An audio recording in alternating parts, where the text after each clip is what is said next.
अस्सलाम वालेकुम। मेरा नाम नबील सिद्दीकी है और ये है हमारा नया शो सूरत और हाल। इसमें हम डिस्कस कर रहे होंगे पाकिस्तान के कुछ फैक्ट्स एंड फिगर्स, पाकिस्तान में क्या चल रहा है, क्या सूरत चल रही है और उनके क्या हाल चल रहे हैं। आज का हमारा पहला टॉपिक है इन्फ्लेशन 101।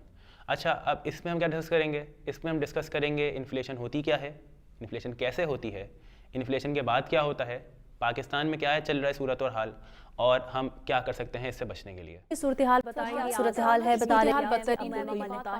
अब इन्फ्लेशन होती क्या है? देखिए, इन्फ्लेशन बेसिकली कहते हैं आपकी कंट्री के जो करेंसी होती है उसकी बाइंग पावर को।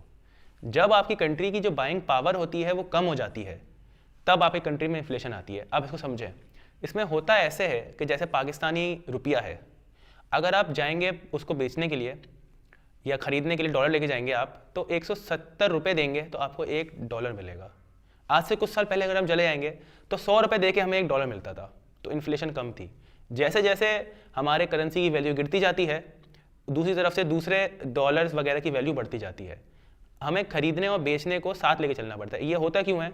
होता ये तब है सबसे ज़्यादा जब आपके एक्सपोर्ट्स जो हैं आपके इम्पोर्ट से कम होते हैं। इन्फ्लेशन होती कैसे है?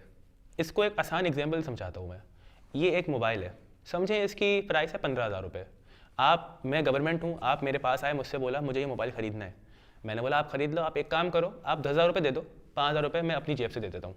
आपने ख़रीदा, आपके बाद वाले बंदे ने ख़रीदा, इस तरह ही लाइन लग गई।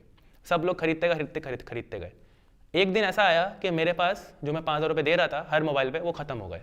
मैंने क्या किया? मैंने मोबाइल देना बंद नहीं किए, अभी भी लोग आ रहे हैं 10,000 रुपये दे रहे हैं और मैं 5,000 रुपये दे रहा हूँ। लेकिन मैं कैसे दे रहा हूँ?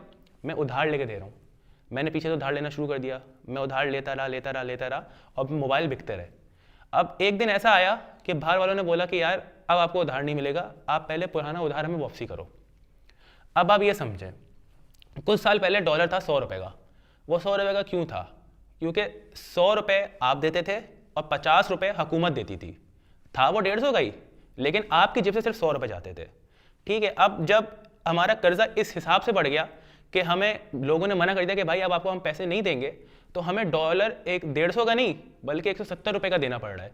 और 170 रुपये पूरे हम ले रहे हैं आपसे, क्योंकि वो ज़माना तो अलग था जब हमारे पैसे थे और हम दिए जा रहे थे। लेकिन अब इस हिसाब से हमारा कर्जा बढ़ गया है कि हमें वो कर्जा भी वापसी करना है और उसके ऊपर का इंटरेस्ट भी हमें देना है। मैं 25,000 रुपये कमाता हूँ महीना, मगर मेरे खर्चे हैं 27,000 रुपये। अब 25,000 रुपये आए, मैंने खर्च कर दिए, 2,000 रुपये बच गए। 2,000 रुपये मैंने डाल दिए अगले महीने पे। अगले महीने भी मैंने 25,000 रुपये कमाए, लेकिन मेरे अखराजात वही 27,000 रुपये पे हैं। अब 2,000 रुपये मेरे पास और बढ़ गए। अब वो 2027 से 29,000 रुपये मेरे खर्चे आ गए, लेकिन मैं कमा वही रहा हूँ 25,000 रुपये। अब ये 2,000 कर करके 1,00,000 रुपये पे चला गया मेरा लोन, लेकिन अभी भी कमाई मेरी 25,000 रुपये ही है। इसको कहते हैं हम द डोमिनोज इफेक्ट। इसमें होता क्या है कि आप लोन लेते रहते हो और एक टाइम ऐसा आता है कि लोन इतना हो जाता है आपका कि आपसे वो कंट्रोल नहीं होता। अब 1,00,000 रुपये हम लोन लेते हैं, मैंने लिया 1,00,000 रुपये लोन, अपना पुराना वाला लोन पे ऑफ कर दिया, लेकिन अब ये 1,00,000 रुपये लोन अभी भी मेरे पास पड़ा हुआ है। अब एज अ कम्युनिटी को खुश करने के लिए हम लोन लेते गए। पाकिस्तानी गवर्नमेंट ने लोन लिया, पेरिस क्लब, चाइना और IMF जिससे हम लोन ले सकते थे हमने वो लोन लिया। अब वो लोन वाले हमें कंट्रोल कर रहे हैं, इस हद तक कंट्रोल कर रहे हैं कि IMF ने हमारे सेंट्रल बैंक पे टेक ओवर कर लिया है। अब मैं आपको एक फिगर बताता हूँ, $116 बिलियन, ये कोई छोटी रकम नहीं होती है। $116 बिलियन पाकिस्तान का लोन विद इंटरेस्ट है, ये जो कि हमें पे ऑफ करना है। ये फिगर मैं आपको पाकिस्तानी रुपए में बताना चाहता था, लेकिन ये फिगर इतनी बड़ी है पाकिस्तानी रुपए में कि वो पावर में आंसर आ रहा है मेरे पास।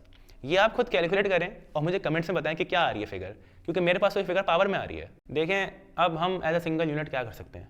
तो हमारे पास 3 चीज़ें हैं। पहली कि हम लोकली मैन्युफैक्चर्ड चीज़ों को ज़्यादा तरजीह दें उन चीज़ों पे जो कि इंपोर्ट की गई हैं। अगर आप लोकली चीज़ें खरीदेंगे तो जो इंपोर्टेड चीज़ें हैं वो कम से कम खरीदेंगे और उन पे हमें टैक्स भी कम देना पड़ेगा, तो वो इंपोर्ट भी कम होंगी। दूसरी चीज़ हमारे पास क्या है? दूसरी चीज़ हमारे पास है कि मैन्युफैक्चरिंग। अब एक मैन्युफैक्चरिंग में आपको बहुत सिंपल एग्जांपल समझाता हूँ।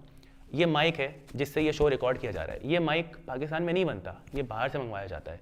लेकिन ये माइक बनाना इतना आसान है कि अगर आप अभी यूट्यूब पे जाके लिखेंगे कि how to manufacture a mic, आपके पास आ जाएगा फ़ौरन से। मैन्युफैक्चरिंग के लिए ज़रूरी नहीं है कि बड़े बड़े प्लांट्स या इंडस्ट्रीज़ लगाएं, आप अपने घर से भी शुरू कर सकते हैं या कॉटेज फैक्ट्रीज से भी शुरू की जा सकती है। तो ये इतना आसान है। अगर हर बंदा भी कुछ ना कुछ बनाना शुरू करे तो हमारी इंपोर्ट्स कम होती जाएंगी और एक्सपोर्ट से एक दिन मिल जाएंगी, जिससे हमारा बहुत आसानी हो जाएगी। तीसरी और आखिरी चीज़ है हमारे पास टैक्स।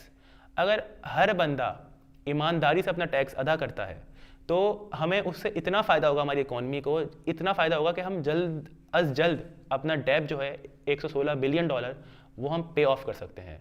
देखें, एक मुल्क उतना ही अच्छा होता है जितने अच्छे उसके लोग होते हैं। अगर हम अपने साथ ईमानदार होंगे, अगर हम अपने साथ सही काम करेंगे, अपने मुल्क को देखेंगे, तो ही हमारा मुल्क आगे जाएगा। अब वो टाइम गया कि हम पॉलिटिशियन को गालियाँ देते रहें।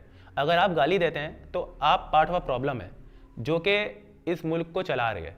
ठीक है, अब हमें अपने आप से चेंज लाना ज़रूरी है। ये था आज का हमारा टॉपिक इन्फ्लेशन 101। अगर आपको लगता है कि मैंने कुछ मिस कर दिया हो या कोई ऐसा टॉपिक है जिस पे हम बात करें, तो please do let us know in the comments below and I will see you guys in the next video. This is Nabeel Siddiqui signing off. अल्लाह हाफिज़।